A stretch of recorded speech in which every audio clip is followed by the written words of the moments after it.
اعوذ باللہ من الشیطان الرجیم بسم اللہ الرحمن الرحیم۔ آپ نے ارشاد فرمایا اپنی بیویوں کے لیے زیب و زینت اختیار کرو، میں قربان جاؤں۔ میں تو آپ کو نبی کا دین بتا رہا ہوں، آپ کہتے تو دین بڑا اوکھا کام، بیوی واسطے چنگے کپڑے پاؤنا اوکھا کام۔ میرے نبی نے کہا اپنی بیویوں کے لیے زیب و زینت اختیار کرو۔ سبحان اللہ۔ عورتوں سے کہا، واہ واہ، قربان جاؤں، اشارتاً ہمیں مردوں کو صراحتاً، عورتوں کو اشارتاً اپنی بیویوں کے لیے زیب و زینت اختیار کرو۔ بنو اسرائیل میں زنا اس لیے پھیلا کہ مردوں نے بیویوں کے لیے زیب و زینت چھوڑ دی تو وہ غیر مردوں کی طرف مائل ہو گئیں، اور پھر عورتوں کو فرمایا کہ خامدوں کے لیے تیار ہو۔ کیسے؟ آپ نے فرمایا جنت کی حور اپنے خامند کے لیے ایسے تیار ہوگی جیسے ام سلمہ میرے لیے تیار ہوتی ہیں۔ سبحان اللہ، سبحان اللہ۔ ابھی عورتوں نے شادی پہ جانا ہو تو بیچارے مرد دی مصیبت آئی ہوندی ہے، اور ترائے جتیاں ترٹ جاندیاں کپڑے ڈھو ڈھو کے، اور خامند کے لیے تیار ہونا ہو تو انہوں موت پہ جاندی۔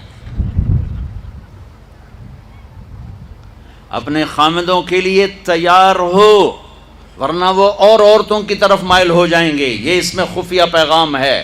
میرے نبی حیا والے ہیں، پاکیزہ زبان، پاکیزہ ذات۔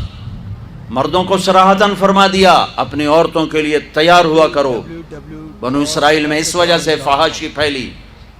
اور پھر اشارتاً جنت کی حور اپنے خامند کے لیے ایسے تیار ہوتی ہے جیسے ام سلمہ اللہ کے رسول کے لیے تیار ہوتی ہیں۔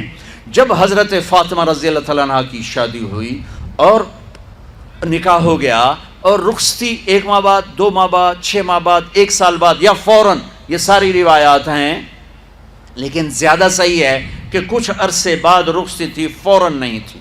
تو جب حضرت علی نے آ کے رخصتی کا مطالبہ کیا حضرت ام ایمن کے ذریعے سے، تو آپ نے حضرت حفصہ اور حضرت ام سلمہ اور حضرت عائشہ، ان تینوں سے فرمایا کہ تم جانتی ہو نا میری بیٹی فاطمہ مجھے کتنی محبوب ہے، میری بیٹی کو دلہن بناؤ۔ اللہ اکبر، میری بیٹی کو تیار کرو۔ یہ میں دین بیان کر رہا ہوں، بے پردگی نہیں، بے حیائی نہیں، زیب و زینت میرے دین کا حصہ ہے، میرے نبی کی شریعت ہے۔ میرا نبی خوبصورت دین لے کر آیا ہے، ایک خوبصورت زندگی لے کر آئے ہیں۔ پتہ نہیں ہم نے کہاں سے عجیب و غریب دین کے فلسفے نکال لیے ہیں۔ سبحان اللہ، قربان جاؤں۔ آپ نے کہا جابر شادی کی؟ کہا جی کی۔ کہا کماری سے کہ بیوہ سے؟ کہا جی بیوہ سے کی۔ کہا اللہ بکرن فتلاعبک وتلاعبها، ارے تو نے کماری سے کیوں نہ کی؟ وہ تجھ سے کھیلتی تو اس سے کھیلتا۔ میں اپنا میرے نبی کا دین بیان کر رہا ہوں۔ آپ کیا سمجھنا صرف رمضان کے روزے رکھنا دین ہے؟ ہاں وہ دین ہے، بہت بڑا حصہ ہے دین کا۔ عبادت میرے دین کی بیس ہے، بیس ہل گئی تو ساری عمارت گر جائے گی۔ نماز نکل گئی، روزہ نکل گیا، زکوٰۃ نکل گئی، حج نکل گیا، پیچھے کیا رہ گیا؟ ساری عمارت ٹوٹ گئی۔ لیکن یہ بیس کو عمارت نہیں کہتے، ہاں بیس پر عمارت کھڑی ہوتی ہے۔ میں عمارت کے کچھ خد و خال بتا رہا ہوں، کچھ نقش و نگار بتا رہا ہوں کہ میرا نبی دین کی عمارت ہمیں کیسے دے کر گئے۔ کبھی آپ نے میلا کپڑا نہیں پہنا، پرانا کپڑا پہنا، پیوند لگا کپڑا پہنا، میلا کپڑا زندگی بھر نہیں پہنا، زندگی بھر۔ اور آپ کے بدن مبارک سے، آپ کے پسینے سے ایسے خوشبو آتی جیسے مشک سے خوشبو آتی، دنیا کے سب سے مہنگی خوشبو۔ آپ حضرت ام سلیم کے گھر میں آرام فرما رہے تھے دوپہر کے وقت، دوپہر پر، تو آپ یوں کر کے سوئے ہوئے تھے، یوں یہ کوہنی آگے نکلی ہوئی تھی، آنکھ کھلی تو دیکھا ام سلیم نے یہاں بوتل رکھی ہوئی، یہاں تو آپ نے کہا کیا کر رہی ہو؟ تو وہ کیا تھا، چونکہ گرمی، پنکھے تو ہے نہیں، پسینہ یہاں سے نیچے گر رہا تھا، ام سلیم نے نیچے بوتل رکھی ہوئی تھی اور وہ سارا پسینہ اس کے اندر جمع کر رہی تھی۔ کہا ام سلیم کیا کر رہی ہو؟ کہا یا رسول اللہ یہ آپ کا پسینہ اکٹھا کر رہی ہوں، یہ مشک سے زیادہ خوشبودار ہوتا ہے۔ میرے نبی نے کبھی گندے کپڑے نہیں پہنے، کبھی میلے کپڑے نہیں پہنے، پرانا پہنا ہے، پیوند لگا پہنا ہے، میلا نہیں پہنا۔ میرا دین یہ نہیں کہتا کہ ایسی شکل میں آ جاؤ کہ لوگ بھاگنے لگ جائیں۔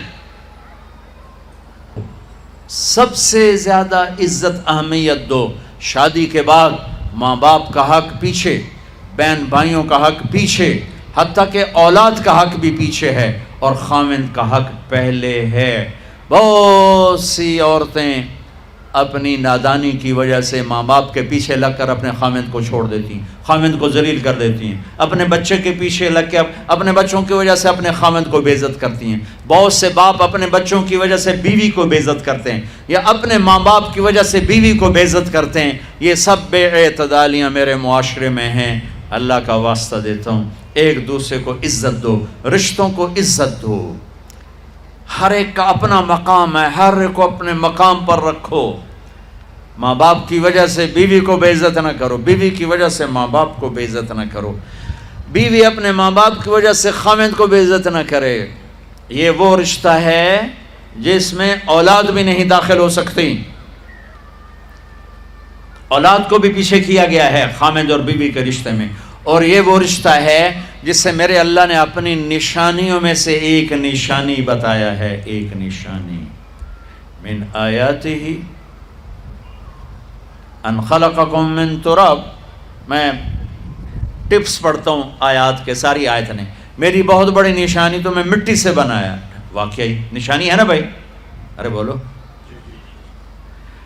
من آیاتہ خلق السماوات والارض، میں نے ایک آیت چھوڑ دی، بعد میں پڑھوں گا۔ میری بہت بڑی نشانی زمین آسمان کا بننا، واقعی بہت بڑی نشانی۔ من آیاتہ منامکم باللیل والنہار، میری بہت بڑی نشانی تمہارا سو جانا اٹھنا، واقعی بہت بڑی نشانی۔ من آیاتہ یریکم البرق خوفا وطمعا، میری بہت بڑی نشانی بادل، بجلی، گرج، بارش، واقعی۔ من آیاتہ ان تقوم السماء والارض بامرہ، میری بہت بڑی نشانی زمین آسمان کھڑے ہوئے ہیں۔ من آیاتہ ان یرسل الریاح مبشرات، میری بہت بڑی نشانی کہ گرم ہوائیں ایک دم ٹھنڈی ہو کر بادل لے کر آتی۔ اب میں وہ آیت پڑھتا ہوں جو میں نے چھوڑ دی تھی، اور جو شاید آپ نے اس اینگل سے کبھی سوچا نہ ہو کہ اللہ کس چیز کو اپنی نشانی کہہ رہا ہے اور کتنی بڑی بڑی نشانیوں میں اس کو لا رہا ہے۔ میری بہت بڑی نشانی مٹی سے بنایا، میری بہت بڑی نشانی زمین آسمان بنایا، میری بہت بڑی نشانی جاگنے سونے کا سلسلہ بنایا، میری بہت بڑی نشانی بارش، بجلی، گرج، چمک، میری بہت بڑی نشانی زمین آسمان کا تھمے رہنا، میری بہت بڑی نشانی ہواؤں کا بادل لانا۔ اب سنو، من آیاتہ ان خلق لکم من انفسکم ازواجا لتسکنوا الیہا وجعل بینکم مودۃ ورحمہ ان فی ذلک لآیات لقوم یتفکرون۔ اللہ اکبر، صرف یہاں یتفکرون کا لفظ اللہ لے کر آئیں کہ غور کرو گے تو پتہ چلے گا نشانی کیا۔ میرا اللہ کہہ رہا ہے کہ میری بہت بڑی نشانی ہے کہ میں نے خاوند اور بیوی کا رشتہ بنایا۔ کبھی یہ اس طرف دھیان گیا ہے کہ یہ جو ہم خاوند بیوی بیٹھے ہیں یہ اللہ کی بہت بڑی نشانی، کبھی خیال ہے؟ اللہ اکبر، اللہ نے ماں باپ کا رشتہ بنایا، اسے نشانی نہیں کہا۔ اللہ تعالیٰ نے اولاد کا رشتہ بنایا، اسے نشانی نہیں کہا۔ اللہ نے دادے پوتے بھی جتلائے، اسے نشانی نہیں کہا۔ اللہ نے پھوپھی خالہ بھی بتائیں، دادیاں نانیاں بھی بتائیں، اسے اللہ تعالیٰ نے نشانی نہیں فرمایا۔ نشانی کسے فرمایا؟ خاوند اور بیوی، یہ میں نے رشتہ بنایا، یہ میری کتنی بڑی نشانی ہے۔ اس ایک رشتے کو باقی رکھنے کے لیے سینکڑوں آیات ہیں، سینکڑوں آیات۔ اور طلاق سے نفرت کا اظہار، میرے نبی نے کہا علی طلاق سے بچنا، جب طلاق دی جاتی اللہ کا عرش کانپ اٹھتا ہے۔ ناجائز طلاق، بے جا، ضرورت کی وجہ سے طلاق لی بھی جا سکتی ہے، دی بھی جا سکتی، یہ میں ایک اضافہ کروں گا، بہت سی بچیاں نہیں گزارا ہو رہا، خاوند بدتمیز ہے یا سسرال ظالم ہے، وہ کہتی ہیں ماں سے میرا گزارا نہیں ہو رہا، میری جان چھڑا دو۔ نہیں بیٹی، گزارا کرنا ہوگا، صبر کرنا ہوگا، گزارا کرنا ہوگا، یہیں رہنا ہوگا۔ یہ ماں باپ کا ظلم ہے، یہ ماں باپ کا اپنی اولاد پر ظلم ہے۔ ہمارا تو زمیندارہ ماحول ہے پنجاب کا، میں نے اپنے خاندان کے بتاتا ہوں، بچیوں پہ ظلم ہوتے دیکھے، پھر ان کی فریادیں بھی سنی، پھر ان کے ماں باپ کا ظلم دیکھا۔ اتھا ہی رہنا ہے، اتھا ہی گزارا کرنا ہے، بس اساں ایک واری تیرا کر دیتا ہے، ہن اساں کوئی نہیں کرنا، پچھا مڑ کے نہ پئیاں میں، جی میں کرنا ہی کر، ساڈا کوئی ذمہ نہیں۔ ماں باپ کہتے ہیں، ماں باپ کہتے ہیں۔ اور وہ ماہی بے آب، مچھلی پانی کے بغیر تڑپتی ہے، اس طرح اس کا دن اور رات ہے۔ زندہ کی کھال کھچ رہی ہے، اس طرح اس کا دن اور رات ہے۔ اور ماں باپ کا جبر، گزارا کرنا ہے، گزارا کرنا، تینوں بعد کون تیرا رشتہ کتوں آئے گا، تیری شادی کتوں کریں گے؟ ابھی تو اس کو ذبح ہونے سے بچا لو، کل تو اللہ نے ہمیں اس کا مکلف ہی نہیں کیا کہ کل کیا ہوگا، کل کو آنے تو دو، پتہ نہیں کل کا دن ہے بھی نہیں کہ ہمارے مقدر میں یا نہیں۔ ہم کل کے لیے اپنی بچیوں کو ذبح کر دیتے۔ میں نے ان کو تڑپتے دیکھا، میں صرف اپنی فیملی کی بات اوروں کی فیملیوں کی بات جہاں جہاں تعلقات، کہیں رشتہ قریب کا ہے، لڑکی بدتمیز ہے، بچہ شریف ہے، وہ کہتا ہے ابا جی میں طلاق دینا چاہتا ہوں، میرا اس سے گزارا نہیں ہے، زبان شدید ہے۔ آئے میرے بھائیو، گھروں کی آبادی اللہ کی قسم، مالدار ہو یا غریب ہو، صرف اچھے اخلاق سے ہوتی ہے، اور گھروں کی بربادی مالدار ہو یا غریب ہو برے اخلاق سے ہوتی ہے، برے اخلاق سے ہوتی ہے۔ دو واقعے اوپر نیچے ہوئے۔ ایک خاتون ملی، مجھے تعارف کرایا گا کہ ایک خاتون آ رہی ہیں، ان کے خاوند کھربوں پتی ہیں، کھربوں پتی، ٹھیک ہے جی آؤ۔ اس خاتون نے آتے ہی رونا شروع کر دیا، مولانا لوگ مجھے خوش قسمت سمجھتے ہیں کہ میں بہت بڑے مالدار کی بیگم ہوں، میرا دل زخمی ہے، میرے خاوند کا سلوک اچھا نہیں، میں دولت کو آگ لگاؤں، یہ ہیرے کے سیٹ کو میں کیا کروں جب اس کا سلوک ہی میرے ساتھ اچھا نہیں۔ چند دن کے بعد ایک نوجوان ملا، مولانا میں اپنی زندگی سے تنگ ہوں، میری بیوی انتہائی بدتمیز ہے، انتہائی زبان دراز ہے، میں اپنی زندگی سے تنگ آ چکا ہوں، 3 بچے ہو چکے ہیں، طلاق دے نہیں سکتا، میں کیا کروں؟ یہ روزمرہ کے واقعات ہیں۔ تو ضرورت کے لیے طلاق دی جا سکتی ہے، لی جا سکتی ہے، نہ عیب ہے نہ تانا ہے، نہ ذلت ہے نہ کوئی داغ ہے۔ لیکن ابھی فیصل آباد سے ایک بچی ملی، اس کی بچی گود میں، طلاق کیوں ہو گئی؟ کہا سسرال نے کہا بچی کیوں پیدا ہوئی ہے، گھر واپس جا، طلاق دے دی۔ بچی پیدا ہونے پہ طلاق دے دی۔